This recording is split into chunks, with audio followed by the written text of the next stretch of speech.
esse nome, ele dizia que era um sono artificial, sonambulismo artificial ele chamava. Isso lá em 1774, se eu não me engano. Tá? Começou a entrar em foco com o Mesmer, que ele falava sobre o magnetismo animal. O mesmerismo. Isso, que a gente chama de hipnose não verbal. Que a pessoa olha pra ti e faz dá um mesmerismo poder. da música do Jarulli.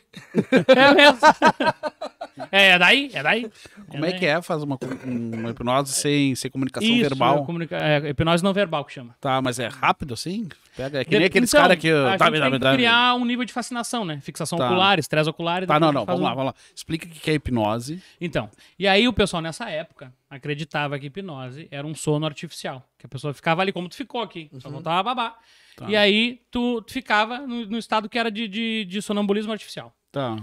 Nesse período aí estava acontecendo um negócio bem interessante, que estava começando, se eu não me engano, a fase do histerismo ali, que as mulheres estavam tendo aquele problema de histeria. Tá. Que tem até um filme muito legal, vocês podem ver, Histeria, o nome do filme. É o cara que criou, se eu não me engano, foi o cara que criou o vibrador. Muito legal. Opa. É?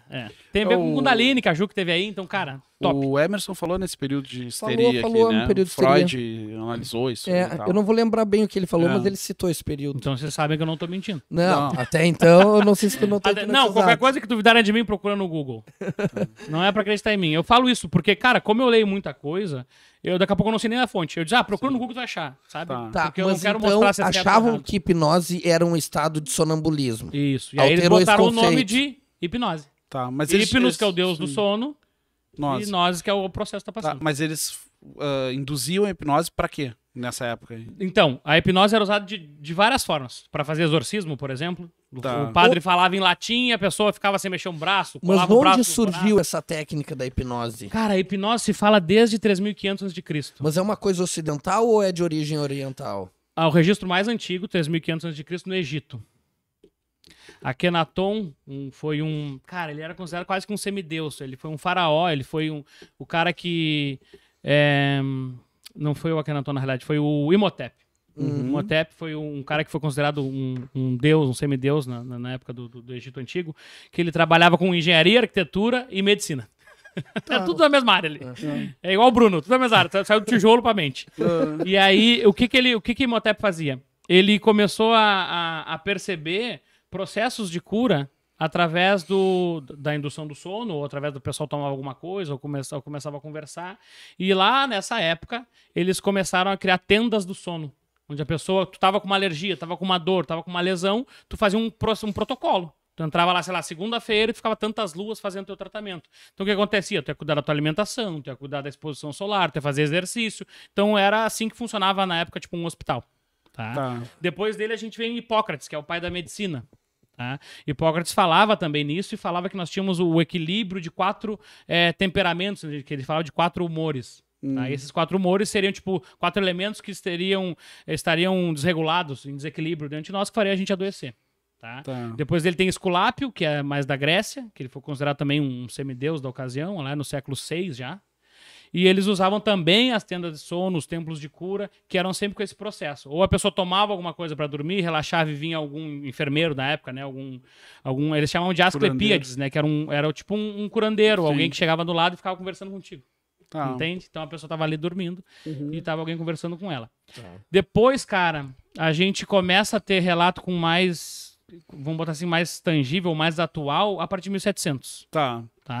Porque depois veio aquela questão de Inquisição, das trevas e tal, e tudo era perigoso, tudo era, queima todo mundo, o pessoal ficou com medo de trabalhar, né? Onde 1700, tu tá usando esse ponto de referência? O Mesmer, eu acho que tava... Acho que Áustria. Eu não me lembro, não tem mais... Tá no meu livro lá, pessoal, vocês podem ler no Mas livro. já era daí uma coisa documentada, assim. Então o que começou a acontecer? O pessoal já estudava. E era predominantemente usado por psiquiatra, neuro, entendeu? Então o pessoal que já estava lidando com isso. Só que o pessoal não entendia muito como é que funcionava esse troço. E o Mesmer foi um primeiro expoente, o Einstein refutou algumas técnicas dele, então tipo... O Einstein? Isso. Ele foi... O Einstein, desculpa. Não, o Einstein é de agora, não. O Einstein refutou algumas técnicas de Wilhelm Reich, que é lá em 1920, Não, me esqueci quem era o nome do cara que refutou a técnica dele. Não importa, mas tudo bem, o Einstein não foi. Não, foi o dos Estados Unidos, cara, que tem no dólar. Franklin. Cara, Benjamin Franklin. Eu detesto não me lembrar. Não. Pesquisa aí pra nós pra ver que eu não tô mentindo. Bom, vamos lá. Tá, mas teve um cara que montou uma bancada de estudo lá pra mostrar que o magnetismo animal não era assim que funcionava.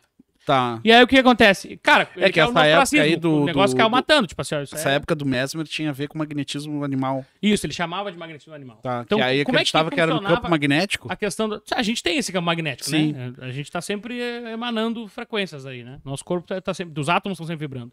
Mas no Mesmer ele acreditava que ele imantava algumas barras, e daí sai também muitas teorias do kardecismo, por exemplo, do passe magnético, tem a ver alguma questão sobre toque quântico, cura pelas mãos, o pessoal pega essa linha de raciocínio para estudar. E o que acontece com esse período aí? A gente já estava começando a adotar, porque tipo, na época de Imhotep, Deus te amaldiçoou, tu adoeceu. Foda-se o que aconteceu. Olha o bom português falando aqui. Tanto faz o que aconteceu, Deus te amaldiçoou, então agora tu tá doente. Então tem que fazer alguma coisa, alguma oferenda, algum negócio lá pra Deus, sacrificar um filho teu, ou pegar o filho de alguém e sacrificar pra Deus te perdoar, tá? Depois começou a perceber, cara, alguma coisa dentro de ti, Hipócrates. Depois de Hipócrates e Esculápio vem o Galeno. O Galeno começou a perceber, não, cara, o teu corpo é uma máquina e foi alguma coisa que aconteceu. E é daí que vem o nome paciente. Porque o Galeno, ele assumia a responsabilidade de, cara, eu tenho que achar alguma coisa pra te ajudar. Então tu fica paciente esperando que eu vou lá e vou buscar a cura, vou buscar uma erva, vou buscar uma coisa pra ti. É paciente, no caso, fica esperando Exato. até o médico achar a solução. Exato, entendi. exato. Na minha teoria, a gente não usa esse termo, porque a gente acredita na curativa, né? Tá. Que vem da linha de Hipócrates. Que a cura vem pelo caminho do semelhante, que tu vai buscar mais dentro de ti. E a partir desse empoderamento do teu desenvolvimento pessoal, tu vai começar a olhar para determinadas questões emocionais que te trouxeram, em alguns níveis, psicossomatizações. Doenças que estavam lá na psique, lá na tua mente, que tu começa a manifestar no teu corpo. Exemplos, por favor. Não, calma. Enxaqueca, gastrite, calma. Vamos voltar. Baixa Senão ele libido. vai Voltar, enveredar tá. pra esse assunto aí, Não. não vai voltar. Mas o Eu assunto quero é bom. saber... Eu quero... Tá. Mesmerismo, hipnose. Quem é que disse que era hipnose? James Brad estava fazendo um grande estudo lá, o pessoal, e ele era, se eu não me engano, ele tinha até um hospital na ocasião, e ele Tá. botou esse nome, ele batizou, tá? Mas depois eles perceberam que não se tratava E de aí um dizia que era o sonambulismo. oficial. Tá, mas Depois só eles avançou. perceberam que não. Tá. Não, aí o nome já estava consagrado, aí todo mundo já falava que era hipnose. Tá. E o que aconteceu nesse processo? A gente teve um... Bom, aí o pessoal estudava pra caramba, tentava fazer de tudo, e no período da histeria, o Freud começou a conhecer o que era isso. E ele foi ver, eu não me lembro bem as datas, Tá. mas o Freud ele foi conhecer Charcot, que ensinou hipnose pra ele. Charcot era um francês.